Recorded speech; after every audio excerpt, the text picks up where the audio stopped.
Welcome to my channel. ఈ వీడియోలో ఇక అధిక నెలలు కమ్యూటేషన్ రికవరీ చేయబడిన పెన్షనర్ల పరిస్థితి ఏంది? రీఫండ్ ఎప్పుడు అంటే పూర్తి సమాచారాన్ని వీడియోలో తెలుసుకుందాం. వీడియోని ఎక్కడే గాని స్కిప్ చేయకుండా ఎండ్ వరకు చూడండి. అప్పుడే ఇన్ఫర్మేషన్ పూర్తిగా అర్థమవుతుంది. వీడియో చూస్తున్న ప్రతి ఒక్కరు వీడియోకి లైక్ చేయండి ఫ్రెండ్స్. ఈ వీడియోని తోటి పెన్షనర్ మిత్రులతో అయితే షేర్ చేయండి. కొత్తగా మన ఛానల్ చూస్తున్నవారు సబ్స్క్రైబ్ చేసుకోకుంటే వెంటనే మన ఛానల్ అయితే సబ్స్క్రైబ్ చేసుకోండి. దీని ద్వారా నేను చేసే లేటెస్ట్ వీడియోస్ అన్నీ మీ వరకు రీచ్ అవుతాయి. ఇక ఆలస్యం చేయకుండా వివరాల్లోకి అయితే వెళ్ళిపోదాము. సో ఫ్రెండ్స్, ఇక విషయానికొచ్చినట్లయితే 40,000 మంది పెన్షనర్లకు ఉపశమనం అండి. ఈ కమ్యూటేషన్ రికవరీ 135 నెలల వరకు తగ్గించినప్పటికి, సో దాదాపుగా ఇప్పటికి 40,000 మంది పెన్షనర్లకైతే ఊరట లభించుతుంది. ఆంధ్రప్రదేశ్‌లో 40,000 మంది పెన్షనర్లకు ప్రయోజనం కల్పించేందుకు ప్రభుత్వం కీలక నిర్ణయం తీసుకుంది. కమ్యూటేషన్ రికవరీ వ్యవధిని 135 నెలలకే పరిమితం చేస్తూ ఖజానా శాఖ సంచాలకులు ఎన్. మోహన్ రావు గారు ఉత్తర్వులు జారీ చేశారు. ఈ నిర్ణయం ద్వారా అయితే పెన్షనర్లకు వారి పూర్తి పెన్షన్ అయితే పొందుతున్నారనమాట ఈ నెల నుంచి. ప్రస్తుత పరిస్థితి హైకోర్టు ఆదేశాల ప్రకారంగా 135 నెలల కన్నా ఎక్కువ కమ్యూటేషన్ చేయరాదని తీర్పు ఇచ్చింది. నవంబర్ నెల నుంచి పెన్షన్ రికవరీ నుంచి అయితే నిలిపివేసింది. పూర్తి పెన్షన్ అందించమనైతే ఉత్తర్వులు జారీ చేయడం జరిగింది. 135 నెలల మించి అధికంగా రికవరీ చేసిన మొత్తాలను కూడా తిరిగి రీఫండ్ వెనక్కి చెల్లించాలని డిమాండ్ల పెన్షనర్లలో ఈ డిమాండ్ అనేది చర్చనీయాంశంగా మారింది. ఇక కమ్యూటేషన్ అంటే ఏమిటి? కమ్యూటేషన్ అనేది ప్రభుత్వ ఉద్యోగి పెన్షన్‌లోని ఒక భాగాన్ని ముందుగానే తీసుకొని ఆ మొత్తాన్ని లంప్ సమ్‌గా చెల్లించే అంటే వాయిదాల పద్ధతిలో చెల్లించే విధానాన్ని కమ్యూటేషన్ అంటాము. పెన్షన్ ఫిక్స్ చేసే సమయంలో కమ్యూటేషన్ ప్రకారంగా ఒక నిర్దిష్ట మొత్తానికి ఉద్యోగి చెల్లిస్తారనమాట. ఆ తర్వాత ఈ మొత్తం ప్రతి నెల పెన్షన్ నుంచి రికవరీ అయితే చేస్తారు. ఇక ఇప్పటివరకు ఈ వ్యవధి 180 నెలలుగా ఉండగా అంటే 15 సంవత్సరాలు కాగా ప్రస్తుతం 135 నెలలకి తగ్గించారు. 180 నెలలు రికవరీ చేయడం వల్ల పెన్షనర్లు వారి మూల పెన్షన్ 15 ఏళ్ల పాటు తగ్గిపోవడం జరుగుతుండేది. సో, కమ్యూటేషన్ విలువలో మార్పులండి. 2010 పీఆర్‌సీ తర్వాత కమ్యూటేషన్ విలువ తగ్గడం మొదలైంది. 2010కి ముందు కమ్యూటేషన్ విలువ అనేది 10.46గా ఉండేది.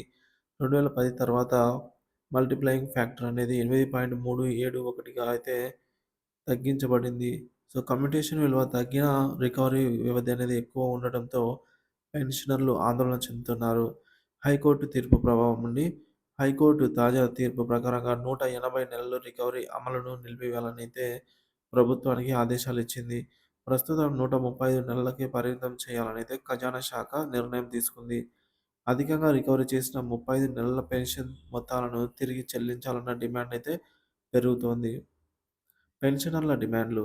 పెన్షన్ చర్చా వేదిక రాష్ట్ర అధ్యక్షుడు ఈదర వీరయ్య గారు మాట్లాడుతూ, అధికంగా రికవరీ చేసిన మొత్తాలను తిరిగి చెల్లించాలి అనైతే కోరారు. కమ్యూటేషన్ రికవరీ వ్యవధిని 135 నెలలకే పరిమితం చేయడంలో ప్రభుత్వం జాప్యం ఎందుకు? పెన్షనర్లకు న్యాయం చేసేలా తక్షణమే చర్యలు తీసుకోవాలని అయితే కోరారు. దీనిపై ప్రభుత్వ స్పందన. ఖజానా శాఖ అధికారులు ఈ డిమాండ్లను పరిశీలిస్తున్నారని పేర్కొన్నారు. రికవరీ చేసిన అదనపు మొత్తాలను తిరిగి చెల్లించడం హైకోర్టు నిర్ణయంపై అయితే ఆధారపడి ఉంటుందని చెప్పారు. సో, పెన్షనర్ల ప్రయోజనాలను కాపాడేందుకు తగిన చర్యలు తీసుకుంటామని హామీ ఇచ్చారు. సో, చూసారు కదా ఫ్రెండ్స్, హైకోర్టు నిర్ణయం పైన అయితే ఆధారపడి ఉంటుంది. ఈ రికవరీ చేసిన అధిక మొత్తాలను తిరిగి చెల్లించేదానికి అనైతే చెప్తున్నారు. ఇక ఉద్యోగులు మరియు పెన్షనర్లకు ప్రయోజనాలు. ఈ నిర్ణయం వల్ల 40,000 మంది పెన్షనర్లు అధికంగా ఉపశమనం పొందుతారు. వారి పూర్తి పెన్షన్ సమయానికి అందడంతో రోజువారీ అవసరాలు సులభమవుతాయి. గతంలో కమ్యూటేషన్ రికవరీ వల్ల కలిగిన ఆర్థిక భారం తగ్గుతుంది. ఇక మార్పులపై పెన్షనర్ల స్పందన. సో, కమ్యూటేషన్ రికవరీ వ్యవధి తగ్గించడంతో పెన్షనర్లు సంతృప్తి వ్యక్తం చేస్తున్నారండి. 135 నెలల కన్నా ఎక్కువ రికవరీ చేసిన అదనపు మొత్తాలను తిరిగి చెల్లించాల్సిందిగా డిమాండ్ చేస్తున్నారు. ముఖ్యమైన అంశాలండి రాబోయే సూచనలు. సో, నవంబర్ అంటే ఈ నెల పెన్షన్ నుంచి పూర్తి పెన్షన్ అందించే విధంగా చర్యలు తీసుకోవాలి. అధికంగా రికవరీ చేసిన సొమ్మును వెంటనే తిరిగి చెల్లింపులపై ప్రక్రియ అదే తిరిగి చెల్లింపులు ఎప్పుడు జరుపుతారనేది స్పష్టత ఇవ్వాలి అనైతే కోరుతున్నారు. ఇక పెన్షనర్లకు పార్టిసిపేటరీ కమిటీ ద్వారా అయితే మరింత పారదర్శకత కల్పించాలి అనేది కోరుతున్నారు. సో, చూసారా ఫ్రెండ్స్, మొత్తానికైతే రికవరీని వెంటనే చెల్లించాలని పెన్షనర్లు అయితే కోరుతున్నారు. సో, ఈ రికవరీ చెల్లించే విషయంలో కోర్టు నిర్ణయం ఇంకా వెలువడలేదు. సో, పూర్తి స్థాయి నిర్ణయం అయితే వెలువడిన తర్వాత మరి కొద్ది రోజుల్లోనే ఈ రికవరీ అధికంగా చేసిన సొమ్మును తిరిగి చెల్లిస్తారనైతే చెప్తున్నారు. సో, కోర్టు నుంచి ఉత్తర్వులు రావాల్సి ఉందండి. సో, ఇది ఫ్రెండ్స్ ఇవాల్టి వీడియో. తాజా అప్డేట్స్ కోసం మన ఛానెల్‌ని ఫాలో అవుతుండండి. పెన్షన్‌లకు సంబంధించిన సమాచారం కోసం మన ఛానెల్‌ని సబ్స్క్రైబ్ చేసుకోండి. ఈ వీడియోనైతే లైక్ చేయండి. Thank you for watching this video.